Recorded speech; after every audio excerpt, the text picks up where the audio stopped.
Agora nós estamos ao vivo aqui com o Dr. Evaldo de Araújo, infectologista do Hospital das Clínicas, um dos maiores especialistas na área do país, que tem nos ajudado aqui na Rádio Bandeirantes, desde o início da pandemia, a entender todas as notícias que são divulgadas a respeito de vacina, a respeito das descobertas, né, da Covid.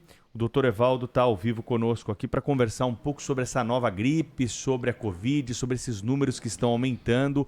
Ontem, Ana, eu conversei com o secretário Edson Aparecido no Band News TV e ele disse que já está sendo montada uma retaguarda, né, no esquema público de saúde aqui da cidade, porque as internações aumentaram, né? Então já tem um hospital aí com 80% de internações, que é o Hospital do Mandaqui.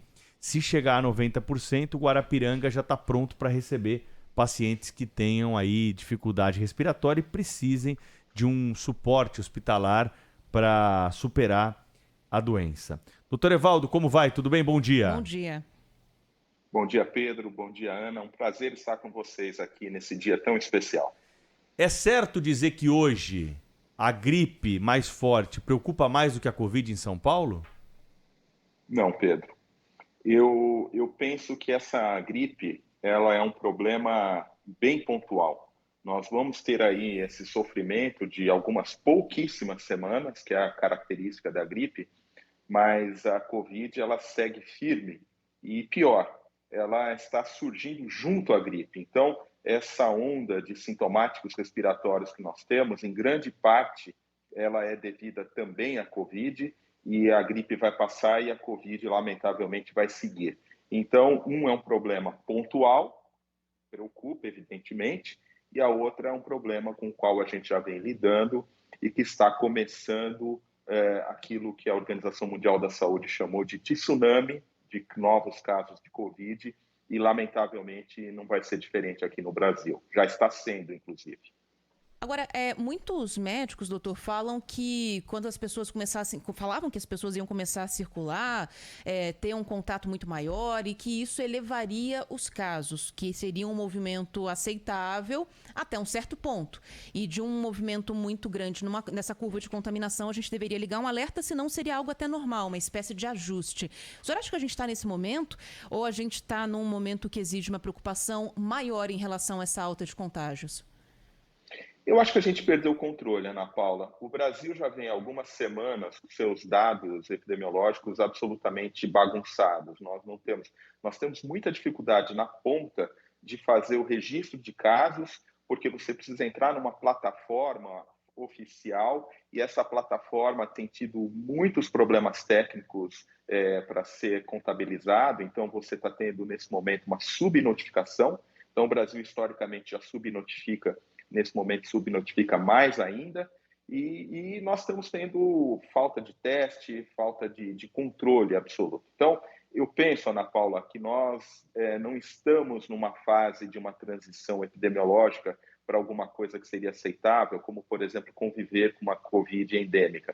Nós estamos, sim, vivendo um novo momento, sem controle, com um número muito grande de casos, só que, diferentemente de outros momentos em que a gente tinha um grande impacto na rede hospitalar, nesse momento o impacto está sendo na rede de pronto-socorros, na primeira linha de frente de assistência. Então, hoje o que a gente vê são pronto-socorros absolutamente lotados, com as equipes médicas absolutamente esgotadas, e inclusive com as pessoas se submetendo a risco, porque você vai lá, sintomático respiratório, pode ser influenza e sai com Covid, ou vice-versa.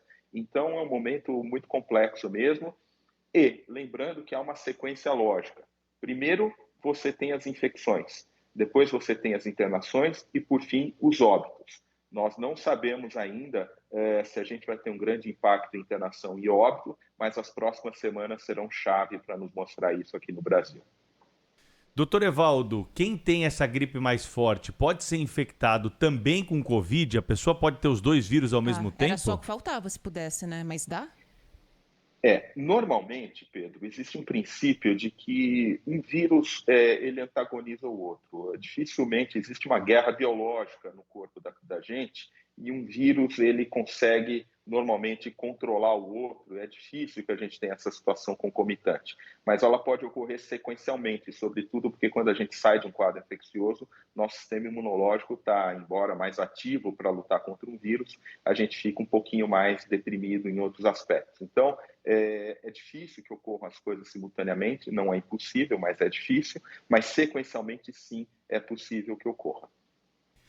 E separar esses pacientes que precisam de um suporte hospitalar é preciso, é necessário? Ou eles podem conviver, por exemplo, numa mesma UTI? Eu te pergunto isso porque na época da Covid, né, nós vimos aqui hospitais reservando alas para atender pacientes com suspeita de Covid e aqueles que já tinham sido infectados. Eu mesmo fiquei internado por Covid, fiquei numa ala dentro de um hospital que só tinham pacientes com Covid.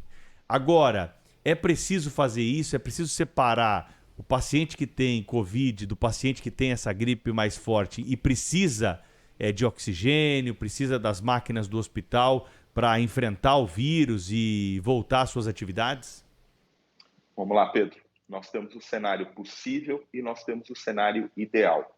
Num cenário ideal, nós devemos separar esses pacientes, porque embora sejam doenças respiratórias, são vírus diferentes, com diferentes complicações e desdobramentos. Então, os pacientes com síndrome respiratória aguda grave, causada por influenza, que precisam de internação, eles vão ficar numa ala em que deve ter um cuidado especial com ar, com filtros específicos, com pressão negativa e com toda a equipe paramentada especificamente para isso. Esses pacientes vão sofrer uma terapia antiviral e medidas de suporte específica. Os pacientes que tenham síndrome respiratória aguda grave causada por Covid ou outras complicações que demandem internação por Covid, que é causada pelo SARS-CoV-2, eles devem ficar numa ala de isolamento específica para Covid, que idealmente tenha os mesmos cuidados. Esse é o cenário ideal. No cenário possível, nós devemos separar esses pacientes, pelo menos pelo diagnóstico, por isso que essa ação da Prefeitura de São Paulo de comprar testes e de fazer testagem, e quando isso não é possível em larga escala, pelo menos aos pacientes com indicação de internação, para que a gente os separe, para que a gente coloque a turma da influenza de um lado, a turma da Covid em outro. Num cenário que é o mais frequente nos hospitais, nós não teremos esses locais com filtros e com pressão negativa, mas a gente pode fazer um isolamento físico e sempre os profissionais que forem cuidar desses pacientes com os equipamentos de proteção individual adequados, no caso, a paramentação completa e as máscaras do tipo PFF2 ou N95. Eu acho que é importante a gente sempre, né, doutor, falar com o nosso ouvinte a respeito dos sintomas, porque as pessoas ainda estão com muito medo, né? Pegam a doença, não sabem se é Covid, não sabem se é gripe. Essa versão nova da gripe que está pegando todo mundo é uma versão muito forte. A gente está vendo aqui vários conhecidos nossos, vários relatos de ouvintes, de gente ficando dias de cama, não precisando de hospitalização. Mas é uma gripe forte, é uma gripe que derruba. E na dúvida, muita gente corre mesmo para o pronto-socorro. O que a gente pode dar de conselho, de orientação? Qual que é o momento correto de procurar ajuda médica? Não estou falando em automedicação, porque eu sei que o brasileiro adora tomar remédio por conta própria, não é um indicado. Mas o que é de verdade? Um sinal de alerta? E como é que dá para a gente, que é leigo, tentar entender se é uma gripe, se é Covid? Tem sinais diferentes? Essa é uma pergunta essencial, Ana Paula, inclusive porque me dá a oportunidade de começar respondendo, dizendo para não ir ao pronto-socorro sob qualquer pretexto. O que a gente está observando hoje é que os pronto-socorros estão atendendo na casa de centenas de casos por dia, 400, 500, 600 pacientes por dia. Isso é um número fora do comum, sobrecarrega e não permite que a gente tenha dentro desse espaço de confinamento de um pronto-socorro isolamento adequado, não só para os pacientes, como para os acompanhantes que vão, que acabam se expondo, né, a outros vírus e a esse contexto epidemiológico. Então, o primeiro conselho que eu daria é não vá ao pronto-socorro, exceto em algumas situações que eu vou falar daqui a pouco. Em não indo ao pronto-socorro, o que você precisa fazer em casa? A primeira coisa é se isolar. A gente tem uma dificuldade muito grande, as pessoas não querem acreditar que estão com uma doença infecciosa e que podem transmitir para uma pessoa do seu convívio. Então, a gente precisa dizer muito claramente, se você está com sintomas, você sim deve ter uma doença transmissível e precisa isolar-se das pessoas do seu convívio. Então, vá para um cômodo da sua casa e fique lá sozinho. Se isso não for possível, coloque máscara nas pessoas do seu convívio, dentro de casa. Então, a primeira medida é o auto-isolamento. Esse isolamento, ele deve durar no mínimo 7 dias, no caso da influenza, e pode chegar a 10 dias no caso da Covid. E aí depois a gente pode conversar um pouquinho sobre uma medida polêmica que o CDC fez recentemente sobre tempo de isolamento. Mas então, está com sintoma? Você se isole, use máscara, fique longe dos seus. Avise as pessoas com quem você teve um convívio nas últimas 48, 72 horas, para que elas também fiquem atentas ao aparecimento de sintomas e, da mesma maneira, façam um isolamento preventivo. Muito bem. Se você for de um grupo de risco, ou seja, uma pessoa idosa, com mais de 60 anos, uma pessoa com uma doença crônica, imunodeprimido, se você é uma mulher que está grávida ou deu à luz há 14 dias, ou se você é o pai ou responsável de uma criança de menos de 5 anos, sobretudo menos de 2 anos, em qualquer uma dessas situações, você tem um sintoma respiratório, vá procurar orientação médica, presencialmente ou por uma teleconsulta, porque faz sentido, na suspeita de influenza, iniciar precocemente o oseltamivir, que é um antiviral para influenza. Se você, independentemente da sua situação, está com a febre muito alta, com dificuldade para respirar, ou se naquele aparelhinho da oxigenação a sua saturação de oxigênio estiver menor que 93, da mesma forma, procure orientação médica. Então, eu diria... Agora, além disso, doutor, muita gente não tem a maquininha em casa para medir saturação, se o pulmão está ali trabalhando mais ou menos. O senhor fala em sintoma respiratório. Que tipo de sintoma, então? É chiadeira no pulmão, por exemplo? Levantou da cama para ir no banheiro, já sentiu um cansaço excessivo? Isso daí é um sinal de alerta também para o caso da gripe? É exatamente isso, Ana Paula. Então, a febre alta que não abaixa e a dificuldade para respirar, o cansaço fácil a qualquer atividade cotidiana. E respondendo objetivamente a sua primeira pergunta, então, como é que a gente vai separar esse leque de sintomas? A Covid nos vacinados e a Covid por Ômicron tem dado um quadro clínico mais sutil, mais brando. Então, aquela pessoa que tem uma dorzinha de garganta, um leve mal-estar, um nariz escorrendo. Numa situação como essa, não faça de conta que nada está acontecendo. Valorize o sintoma, porque isso pode ser Covid. É importante você fazer o teste e se isolar, como eu disse. A gripe, ela é uma doença que, como dizem, chegou chegando. Então, você fica muito doente de repente, com grande mal-estar, dor de garganta, febre, dores musculares, tosse, nariz congestionado. Então, a grosso modo, a gente pode diferenciar nesse momento um sintoma um pouquinho mais sutil, pensar primeiro em Covid, um sintoma mais exuberante, com grande mal-estar, pensar em gripe. Vamos falar sobre os testes agora, né? Porque tem esse teste para gripe, como é que ele é, hein? Como é que funciona esse teste? É com cotonete também, doutor Evaldo? Exato, Pedro. As pessoas acham que o teste é o cotonete. Na verdade, o cotonete é a maneira de coletar material respiratório. Uma vez que a gente coletou o material respiratório, ele pode ser processado de diversas maneiras. Das mais simples, que são aqueles testes feitos na hora, e a gente tem teste de antígeno, que o resultado fica pronto na hora, tanto para o vírus influenza, que causa gripe, quanto para o vírus da Covid. Nós temos testes moleculares, que são um pouquinho mais sofisticados, e que tem alguns que ficam prontos muito rapidamente e outros que demoram um pouquinho mais.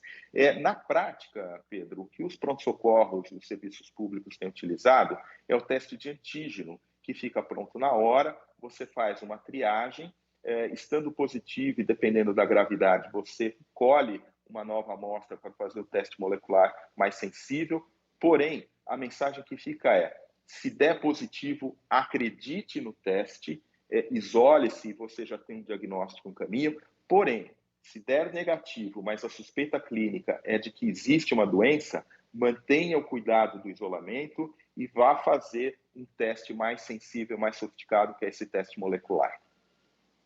Agora, tem muita gente que está aproveitando para fazer teste, não só por suspeita ou por ter tido contato, mas no ano passado a gente teve esse movimento também, doutor Evaldo. No final do ano, o pessoal queria visitar a família, ia na farmácia, fazia o PCR ou o IgG, beleza, não estou contaminado, vou encontrar minha família. E esse ano a gente está vendo um aumento também muito grande. Aliás, essa semana a Associação Brasileira de Farmácias falou que nos últimos dias teve um aumento de mais de 40% na procura por testes, que pode estar ligado à festa de fim de ano e também essa explosão de casos de gripe e a Omicron também que chegou.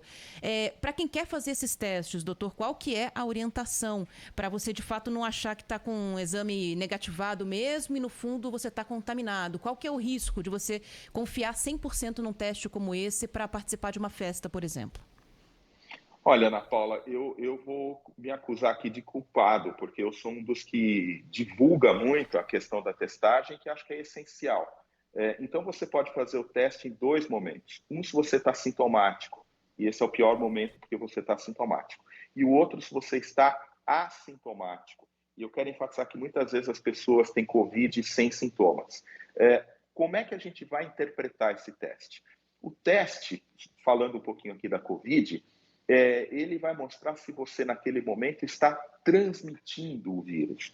Porque para que o teste seja positivo, você tem que ter uma certa quantidade de vírus e essa quantidade de vírus é suficiente para que você transmita o vírus para outras pessoas. Então, o ideal é que você faça o teste o mais próximo possível do evento. Então, hoje à noite, dia 31, você vai se reunir com seus familiares. Eu espero que você ou tenha a possibilidade de fazer um teste porque é um profissional de saúde, comprou e tem, como foi o caso da minha família no Natal, ou porque você agendou isso num laboratório ou numa farmácia. Então, você faz no dia o teste e aí, se vier negativo, o que você pode afirmar com grande segurança é que você, neste momento, não está transmitindo o vírus. Então, essa é uma recomendação enfática que a gente faz.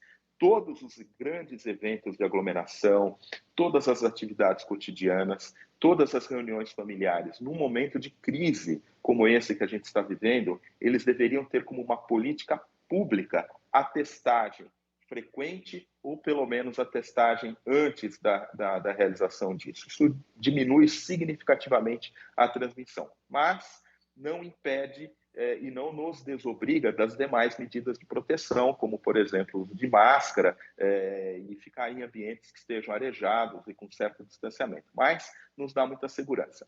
O teste no sintomático, evidentemente, que ele também tem uma grande eficácia, grande efetividade, mas são finalidades diferentes. Um é para confirmar diagnóstico, o outro é para ver se eu estou transmitindo ou não o vírus. Infectologista Evaldo Araújo está conosco aqui no Jornal Gente da Rádio Bandeirantes, mais uma vez para falar sobre as questões ligadas às doenças respiratórias, a questão da Covid, dessa gripe Darwin, né, que foi batizada dessa forma e tem levado muitos pacientes para buscar ajuda hospitalar, ou pelo menos, né, para buscar uma receita. Em relação ao procedimento para quem está infectado, né, tem alguma orientação específica, doutor Evaldo? Pedro, a gente cuida de um paciente com uma infecção viral respiratória com medidas de suporte. Então, nós vamos fazer um monitoramento e usar medicação sintomática. Nas pessoas idosas, gestantes, puérperas, portadores de doenças crônicas e crianças com menos de 5 anos, sobretudo menos de 2 anos, até com 48 horas de sintoma, no caso da influenza, nós podemos entrar e devemos entrar com uma medicação antiviral específica para a influenza chamada oseltamivir, da mesma maneira para aqueles que são internados, né? Então, a medida prática que a gente faz é medicação sintomática, medicação antiviral para esses grupos específicos, e nós devemos ficar atentos às complicações bacterianas. Muitos pacientes começam com uma gripe e evoluem com uma infecção bacteriana secundária, uma pneumonia, uma otite, e nesse caso nós precisamos entrar com antibiótico também. É isso que nós médicos fazemos, além de controlar a evolução dos pacientes. Mas eu insisto, dada a grande sobrecarga e aos riscos que existem nesse momento, eu enfatizo que as pessoas usem muito a telemedicina para ter um aconselhamento médico sem necessitar estar presencialmente expostos, ou, se estiverem se sentindo doentes, mas não se identificam como um grupo de risco ou não têm sinais de dificuldade respiratória, cansaço excessivo ou febre muito alta, que elas se isolem, né, e deixem passar esse momento muito complicado que a gente está passando e deixem o hospital e o pronto-socorro realmente para os grupos de risco ou para as pessoas que estão com muitos sintomas, porque está um caos, viu, Pedro? Está muito difícil mesmo, e quem já teve a oportunidade de recorrer a um pronto-socorro por esses dias sabe do que eu estou falando. É um cenário de guerra esse que a gente está testemunhando. Aliás, aproveitando que a gente já vai encerrar com o doutor, o senhor, inclusive, está de plantão hoje, né, doutor Evaldo? Está aí no Hospital das Clínicas. Como é que está o movimento do pronto-socorro? Como é que está aí a necessidade de atendimento nessa sexta-feira? Olha, o pronto-socorro do Hospital das Clínicas hoje é um pronto-socorro referenciado, ou seja, ele não tem portas abertas, vem para cá apenas os casos que são encaminhados. Mas o que a gente observou nas últimas semanas, de fato, é de novo uma maior demanda por internação, mas ainda muito longe daquele patamar que nós já estivemos em momentos anteriores, né? O hospital, como eu disse, ele não sente esse reflexo, pelo menos nesse primeiro momento. O que nós estamos sentindo realmente são nas pontas do sistema, na rede de urgência e emergência.